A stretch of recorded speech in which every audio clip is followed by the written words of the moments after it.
March 4, 2024, 6:15 a.m. As the morning mist hung over Portland Station, Oregon, I was heading to my volunteer work at the library. I had left home a little earlier than usual because there were newly donated children's books waiting to be organized. The cold morning air stung my cheeks. On my way to the station, I remembered what my husband used to say when he was a police officer: trust your instincts. That morning, there was an unsettling feeling in the air. The morning birdsong, usually audible, was strangely quiet. As I approached the platform, my eyes caught an odd shadow. It was too early for the morning commute rush. At the edge of the platform, a small figure was huddled, standing still. That's strange. I unconsciously stopped in my tracks. Over 30 years of teaching experience had honed my instincts for detecting when something was wrong with a child. A boy wearing a dirty gray hoodie. A body so thin it hurt to look at his back. Perhaps 10 years old. The cold March wind whipped at his worn jeans. His socks were full of holes, and his sneakers were worn down at the heels. As I got closer, my heart began to race. A familiar silhouette. But that was impossible. Because the boy in front of me had been officially declared dead a year ago, my grandson. Grandma. I'm hungry. My body froze at the thin voice. A familiar voice. A slightly stuttering but gentle tone. I remembered how many times that voice had begged me, "Grandma, read this book to me." The boy slowly raised his face. A pale complexion. Under his sunken eyes were clear signs of exhaustion. His cheeks were hollow, his lips dry and cracked. And then, the decisive evidence. A small surgical scar behind his left ear. A reminder of the middle ear surgery he had when he was 3. I had applied ointment to that scar countless times. Kaizen. Is it really you, Kaizen? My voice was trembling. My grandson, who had been declared dead, was definitely here. My hands were shaking, and even my knees were wobbling. But this was no time to lose composure. I needed to get him to a safe place. Memories rushed back. 3 years ago, my son Tim went through a divorce with his then-wife Sarah. In what could be called child neglect, the court granted Tim custody of Kaizen. I cut back on my retirement library volunteer hours to support with childcare. Morning drop-offs and pickups, making lunches, helping with homework. But it wasn't a burden. Kaizen loved books. When I read to him, he would lean forward on my lap, listening intently. He never tired of dinosaur books in particular. When I started explaining, you see, the Tyrannosaurus, he would listen with sparkling eyes. 2 years ago, Tim met Amy, a social worker. She had an 8-year-old son named Aiden. Intelligent and graceful Amy appeared before us like a savior. After marriage, she played the role of the perfect housewife, and both my son and I were touched by her efforts as a mother of 2 boys. But looking back, there were signs. Amy was overly eager to take photos of Kaizen. Especially that day at the Columbia River campsite, she kept taking pictures of Kaizen obsessively. "It's for growth records," she said. Her eyes were somewhat vacant then. In the evening, Kaizen disappeared, saying he was going to the bathroom. Sudden heavy rain. Desperate search. And 3 days later, death declaration without a body. Police processed it as an accidental death. The conclusion was that he had been swept away by the river. But my instincts told me differently. Amy's behavior was also strange. She showed no signs of distress. If anything, she was too calm. Without hesitation, I took Kaizen home. With trembling hands, I made warm stew and changed him into my late husband's old pajamas. When I helped him change, I noticed bruises on his back. Signs of abuse, perhaps. Kaizen silently spooned the food into his mouth. The scene was so surreal that I rubbed my eyes several times. Eventually, I steeled myself and picked up my phone. I dialed my son's number. After 3 rings, Tim answered. I could hear children's cheerful voices in the background. Mom? Why are you calling so early? Tim, listen. Kaizen is alive. He's at my house right now. On the other end of the line, my son responded in confusion. What? Mom, what are you talking about? He's right here, playing with Legos with Aiden. A chill ran down my spine. Kaizen holding a spoon in front of me. The Kaizen playing at my son's house. And Amy's unnatural photo taking. Her unnaturally calm demeanor.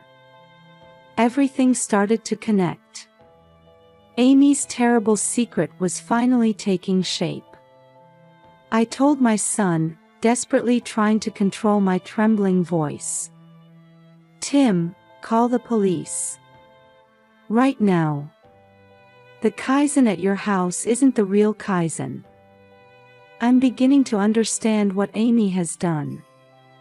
The hour until the police arrived felt like an eternity. After eating, Kaizen fell asleep on my sofa, exhausted. His sleeping face was as defenseless as a baby's, occasionally trembling slightly. Before calling the police, I decided I needed a trusted advisor. I contacted Mike Wilson, my husband's former colleague who now works as a private investigator. He would surely assess the situation calmly. Mary, I'm coming right over. Don't let anyone see him until then. Mike's voice carried its usual steadiness. 30 minutes later, Mike arrived at my house. He checked on the sleeping Kaizen and photographed his injuries and bruises. Then he gently woke Kaizen and began to talk to him softly. Kaizen, don't be scared. Would you tell us what happened? At first, Kaizen remained silent, looking frightened, but gradually began to speak. His testimony revealed something far more horrific than we had imagined. That day, when I went to use the bathroom, there was a strange man waiting. He said Mom asked him to. According to Kaizen's testimony, he had been kidnapped as part of a plan.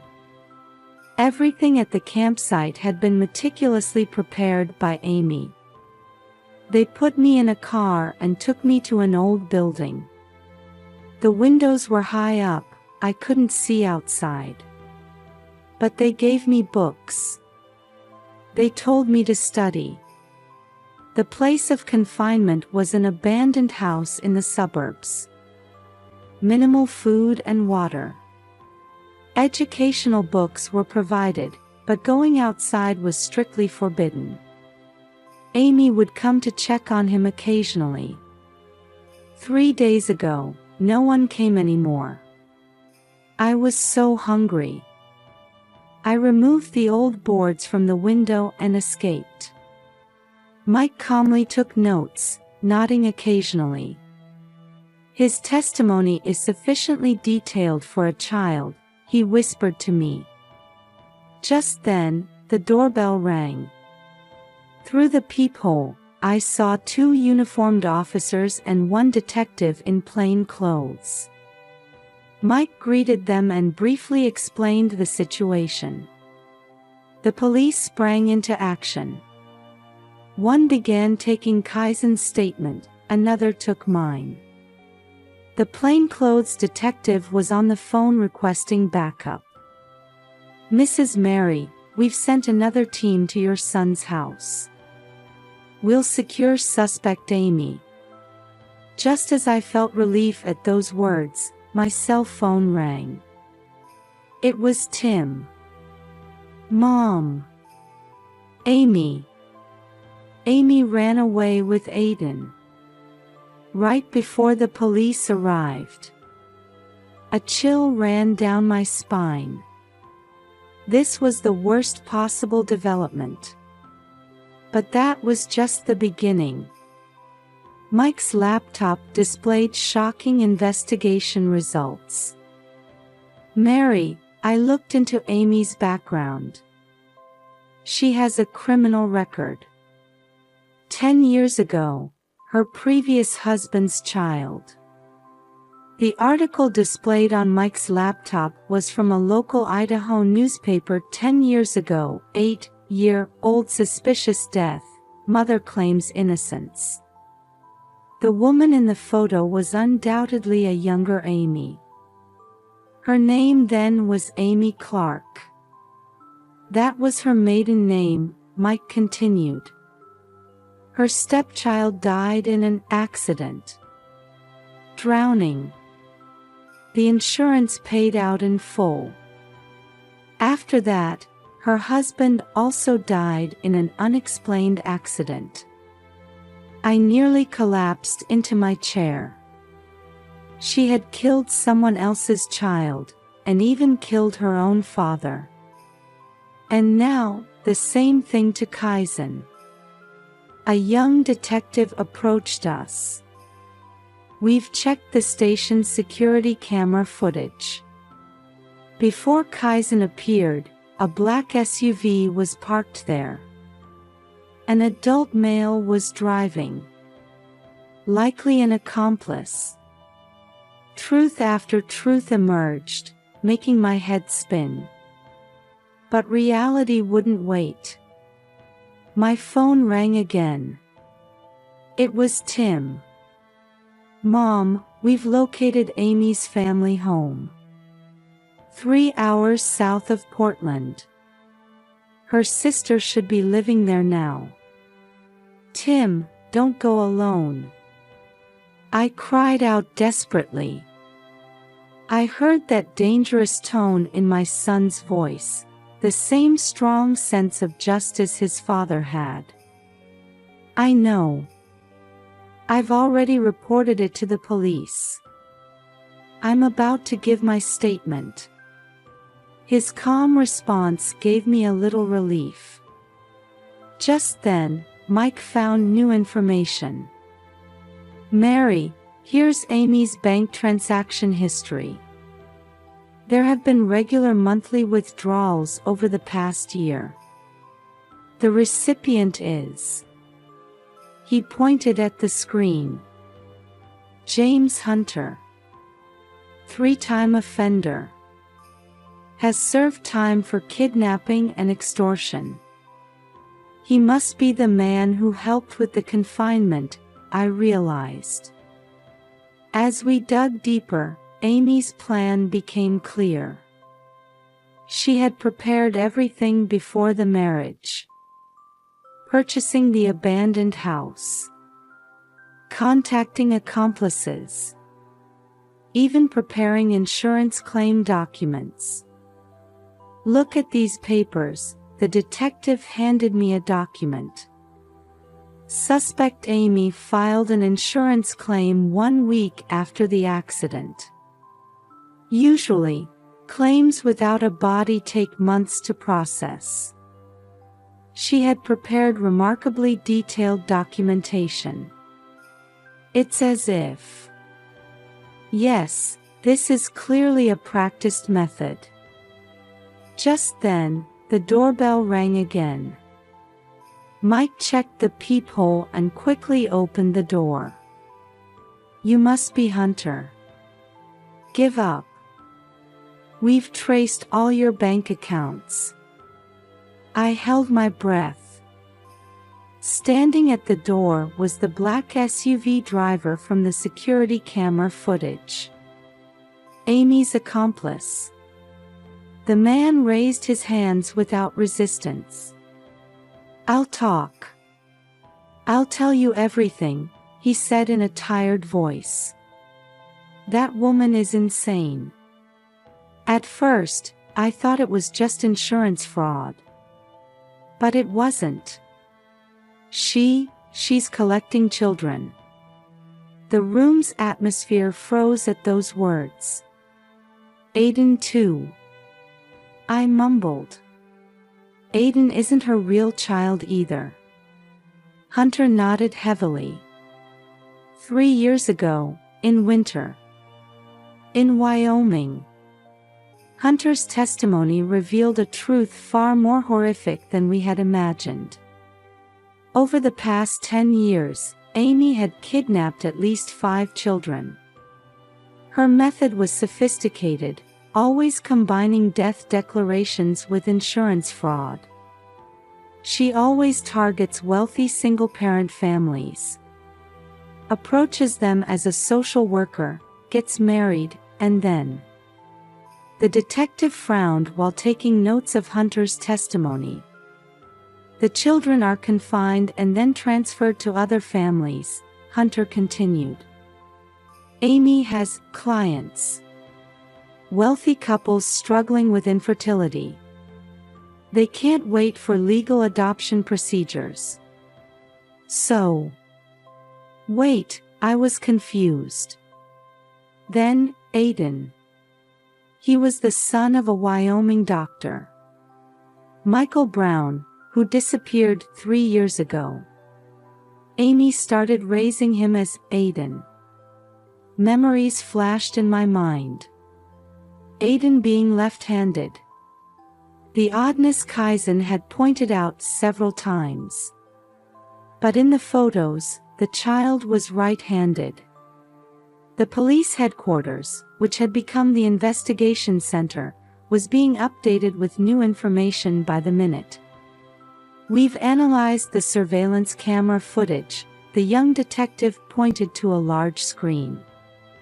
Suspect Amy checked into a motel in Southern Oregon 3 hours ago. Aiden, no, Michael is with her. There are more accomplices, a veteran detective spread out a map. Bank transfer records over the past decade reveal at least 3 cooperating organizations.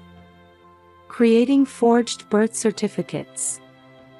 Arranging fake adoptions. And money laundering. Suddenly, excitement swept through headquarters. Suspect vehicle spotted, the radio crackled. Heading south on Highway 5. A patrol officer identified it from a speeding violation. All units, form a perimeter, the commander shouted. Don't provoke them. There's a child in the vehicle. Tim and I watched intently as helicopter footage was displayed on the headquarters' large screen. Amy's white SUV weaved through traffic, pursued by police cars. Mom, Tim grabbed my hand. Amy completely fooled me. She seemed so gentle. Don't blame yourself. I placed my hand on my son's shoulder. We were all deceived by her. Suddenly, shocking footage appeared on the screen. Amy's car slammed on its brakes and pulled over to the shoulder. The driver's door opened, and Amy jumped out. In her hand was what appeared to be a gun. "Don't shoot," the commander yelled into the radio. "The child is." Then, an unexpected turn of events occurred.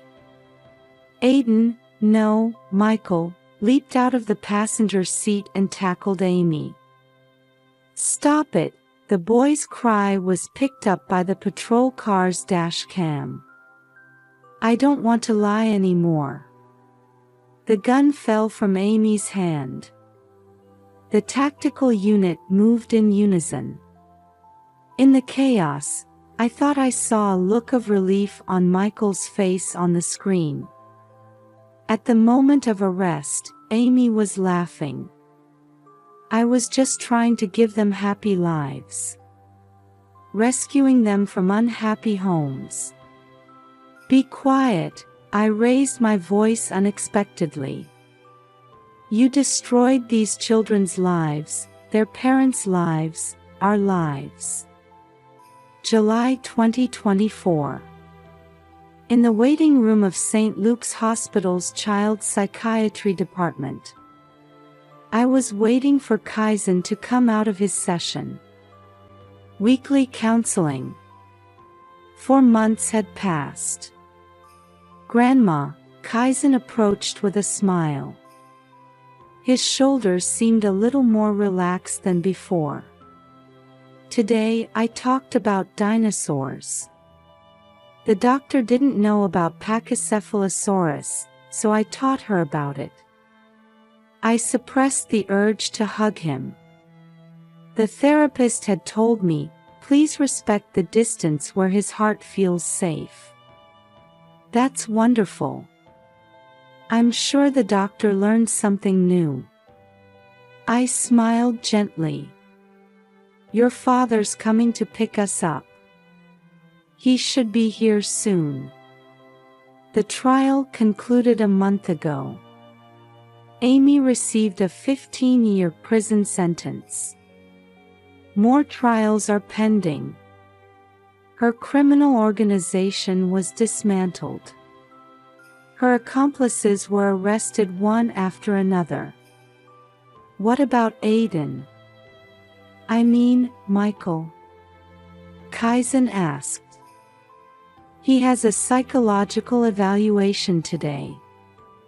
We can see him afterward. Michael Brown has reunited with his real parents. However, 3 years of memories don't fade easily. He still responds to the name Aiden.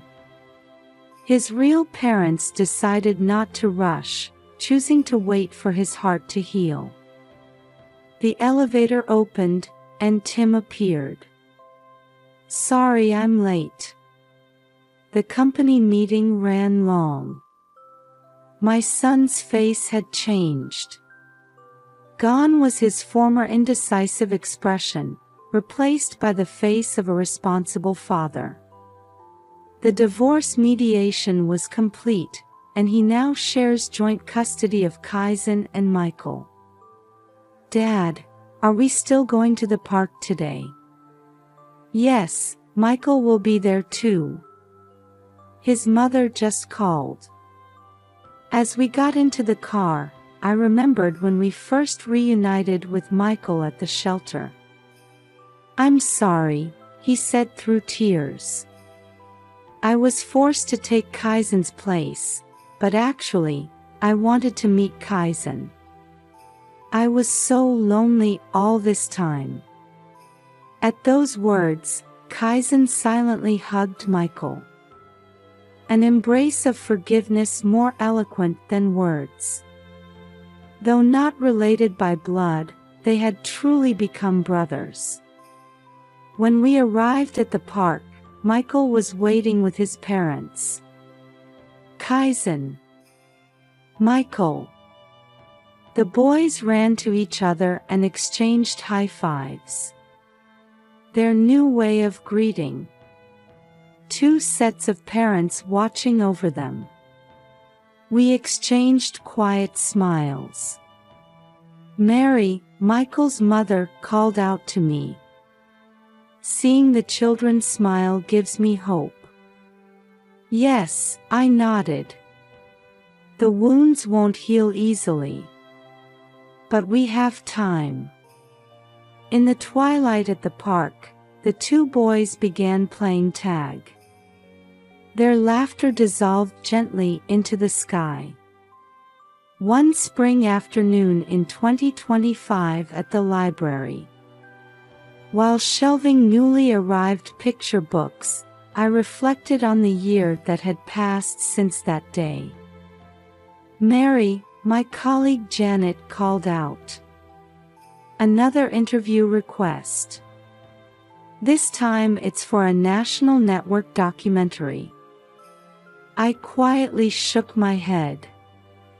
After the incident, our experience was repeatedly featured in the media as a warning about a new type of kidnapping called ghost children. It led to the discovery of similar cases. Human trafficking disguised as adoption. Staged accidental deaths. Tragedies born from twisted love. I'll decline the interview. The children need a normal life now. From the library's large windows, I could see the schoolyard. Kaizen and Michael often stopped by after school. They both started attending the same elementary school. Thanks to the principal's consideration, they were placed in the same class. Grandma. A familiar voice rang out. I turned to find Kaizen and Michael standing there, both in their school uniforms. Michael's name tag read Brown. He was gradually reclaiming his original identity. Are there any new books? Yes, there's a new dinosaur encyclopedia. And I pulled a book from the shelf. This one too. The cover read, Stories for Healing Hearts. It was a picture book written by a child psychologist. Following the incident, many experts published books about children's emotional care. I was involved as a supervisor. I want to show this to our teacher, Michael said. Their homeroom teacher understands their past. She doesn't give them special treatment but gently supports them when needed. Oh, Dad's here. Kaizen pointed out the window. Tim was parking his car. He now volunteers on weekends at an NPO preventing child trafficking. Michael, your parents are here too. The Browns' car had arrived as well. The two sets of parents had designated every Friday as Family Day.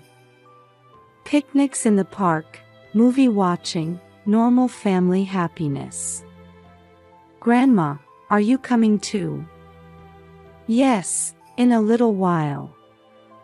I pulled out some documents, copies of Amy's trial records. Her sentence was finalized. Life imprisonment. Further investigations continue into the facilities that overlooked her crimes and the people who helped with the deception. Mike Wilson is now helping investigate similar cases across the country. His work has influenced the creation of new legislation, the Ghost Children Prevention Act.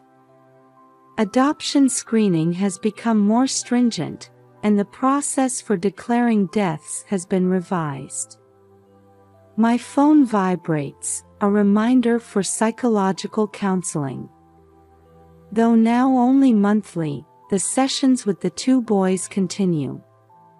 Trauma doesn't disappear easily. But they have allies. Family, friends, and professionals. Mary, Janet called out. Have you thought about starting a new reading group for children dealing with trauma?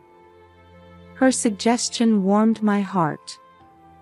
What I learned this past year was that connections with others are the most powerful medicine for wounded hearts.